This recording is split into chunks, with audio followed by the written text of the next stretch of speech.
Get yourself prepare for a big gap down opening tomorrow, क्योंकि इस वक्त gift Nifty trade कर रही है 600 points down. And do you know why is this happening? What has caused the GIFT Nifty to fall this much?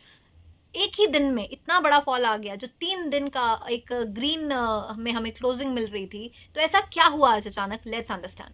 आज Iran का जो biggest gas field है साउथ पार्स, उस पर अटैक कर दिया यूएस एंड इसराइल ने, which is one of the world's largest energy sources. अब रिस्पॉन्स में क्या? रिस्पॉन्स में ईरान ने भी थ्रेटन कर दिया है to attack oil and gas facilities across the Gulf countries. This is why we are seeing a surge in oil and gas prices by 5 and 8% respectively.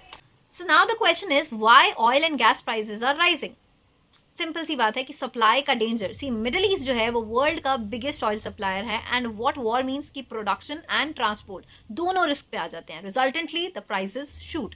अब अगर किसी भी कंट्री के एनर्जी इंफ्रास्ट्रक्चर पे अटैक किया जाएगा, ऑयल फील्ड्स, रिफाइनरीज, पोर्ट्स, उनको target किया जा रहा है, यूएई, सऊदी, कतर की facilities all are under threat. तो क्या होता है ना कि even the fear of attack shoots the prices up. क्योंकि चाहे अटैक ना हो, बट अगर ये बोल दिया जाए कि भाई मैं तेरे इस पे अटैक कर दूंगा, तो उसका इम्पैक्ट हमें ऑयल प्राइसेस पे देखने को मिल रहा है.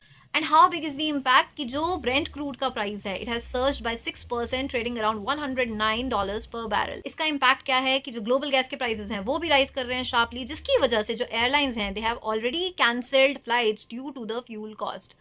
अब हम बात करें इंडिया की, इंडियन मार्केट्स की. इंडिया है वो इंपोर्ट करता है मोस्ट ऑफ इट्स ऑयल. इसकी वजह से जो पेट्रोल और डीजल के प्राइसेस हैं वो राइज कर सकते हैं, इन्फ्लेशन बढ़ सकता है, एंड स्टॉक मार्केट में वॉलेटिलिटी तो हमें दिख ही रही है कि जो गिफ्ट निफ्टी पे अभी हमें इम्पैक्ट दिख रहा है.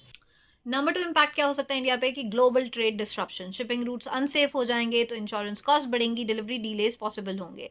Number 3 is energy crisis risk. सी कुछ कंट्रीज में तो ऑलरेडी ये फेस किए जा रहा है कि जो फ्यूल की शॉर्टेज हो गई है. जैसे अभी इंडिया में भी अगर हम देखें, जो एलपीजी है कमर्शियल में, तो उसकी शॉर्टेज हो गई है, जिसकी वजह से कितने रेस्टोरेंट्स शट डाउन कर दिए गए हैं.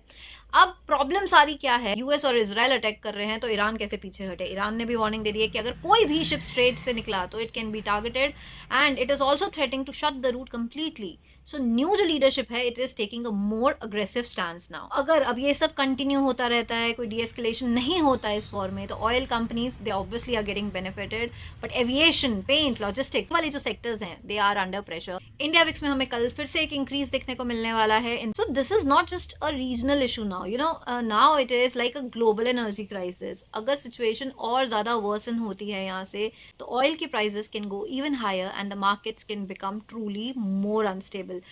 So be prepared for tomorrow's gap down opening, and plan your trades accordingly, and trade safe.